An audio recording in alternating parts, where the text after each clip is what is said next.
முன்பு அந்த முருகனுக்கு முன்பு ஒரு சிலை வைக்கப்பட்டு சங்கராச்சாரியர்கள் முனைச்சால் அது நடக்கிறது என்று கேள்விப்பட்டவுடன் அதற்கு எதிர்ப்பு குரல் கொடுத்த புலிப்பாணியை இவராக சென்று புலிப்பாணி அவர்களுக்கு இவர் ஒத்துழைப்பை நல்கியிருக்கிறார்கள்.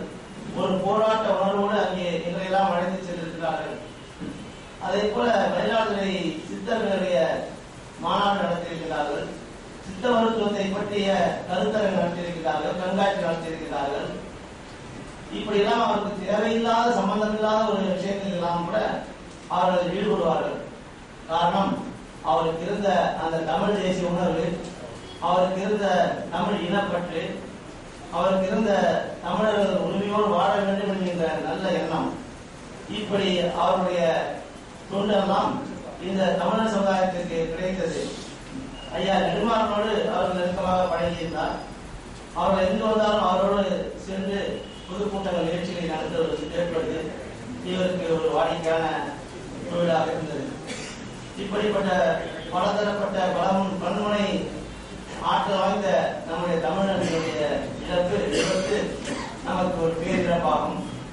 அவருடைய கொள்கை வழி இந்த தமிழர் சமுதாயம் நடக்க வேண்டும் என்பதற்காகத்தான் இன்றைக்கு இந்த தலைப்பே நம்முடைய பேராசிரியர் அவர்களை அழைத்திருக்கின்றோம்.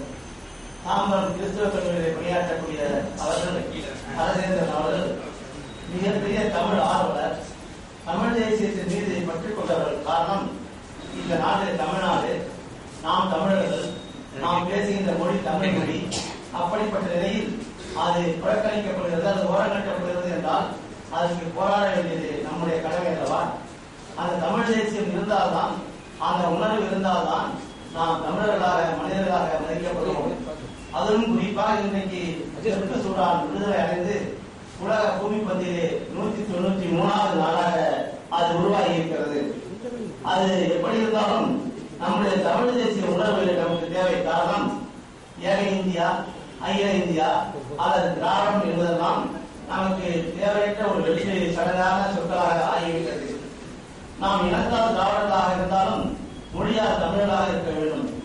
நம்முடைய அரசியல் நமக்கு அதை சொல்லிக் கொடுத்திருக்கிறது. காரணம், திராவிடத்திலே இருக்கக்கூடிய கர்நாடகா நம்மை பற்றி கவலைப்படவில்லை, திராவிடத்திலே இருக்கக்கூடிய கேரளா நம்மை பற்றி கவலைப்படவில்லை, திராவிடத்திலே இருக்கக்கூடிய ஆந்திரா நம்மை பற்றி கவலைப்படாமல் நம்முடைய பொருளாதார அரசியல் வளர்ச்சிக்கு முட்டுக்கட்டையாக இருக்கிறார்கள் தவிர அவர்கள் அந்த தேசிய தமிழ் திராவிட உணர்வோடு இருக்கவில்லை.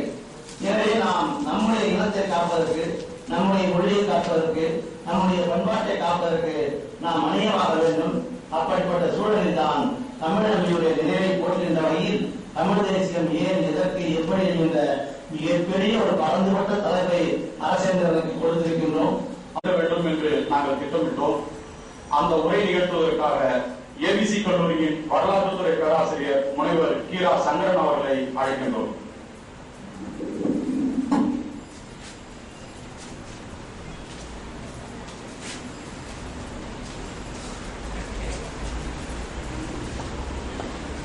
அனைவருக்கும் மாலை வணக்கம். பேராசிரியர் வி சுப்பிரமணியம் அண்மையும் அறிந்தார். இப்படி ஒவ்வொருவராக பன்முக தன்மை கொண்ட மல்டி கேஸ்டட் பர்சனாலிட்டி என்று சொல்லுவோமே, அந்த தன்மையை கொண்ட அறிஞர்கள் ஒவ்வொருவராக மறைந்து கொண்டிருக்கிறார்கள். அவர்கள் தேர்தல் கூட்டம் நடத்துவது என்பதை விடவும் அவர்கள் நமக்கு உருவாக்கி தந்த அந்த ஆய்வு புலமையை நாம் எவ்வாறு கவனத்தில் கொண்டிருக்கிறோம், எவ்வாறு அதை செயல்படுத்தப் போகிறோம் என்பதை கவனம் செலுத்துவதில் நாம் அக்கறை கொள்ள வேண்டும் என்பதை சில கருத்துக்களை சொல்ல வேண்டும் என்று பேராசிரியர் கண்ணுகளுக்கு சொல்லும்போது நான் அதற்காக ஒப்புக்கொண்டேன். வெவ்வேறு சிந்தனை பள்ளிகள், ஸ்கூல் ஆஃப் தாட் இந்த தமிழகத்தில் இருந்து வந்தாலும் எந்த சிந்தனை பள்ளிகளையும் புறக்கணிக்காமல், வெவ்வேறு குருசாமி சிந்தனைகள் இருந்தாலும் அனைத்தையும் தன் உருவாக்கிக் கொண்டு எவரையும் புறக்கணிக்காமல் தன்னுடைய ஆய்வு பாதையை அவர் நடத்தி சென்றார்.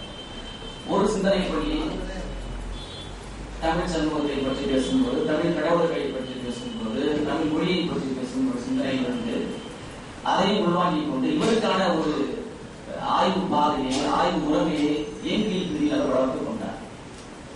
ஒரு சிந்தனை கொண்டிய தமிழ் கடவுள்கள் ஏன் கடவுள்கள் எல்லாம் ஆயுதங்களோடு குரலமாக இருக்கின்றன என்று கேள்வி கேட்டது நான் பதில் சொல்லவில்லை. மார்க்சிய பின்னணியில் இருந்ததால் இவர் அதற்கான பதிலை சொன்னார். உழைக்கும் சமூகத்தை சேர்ந்த கடவுள்கள் ஆயுதங்களோடு தான் இருக்கும்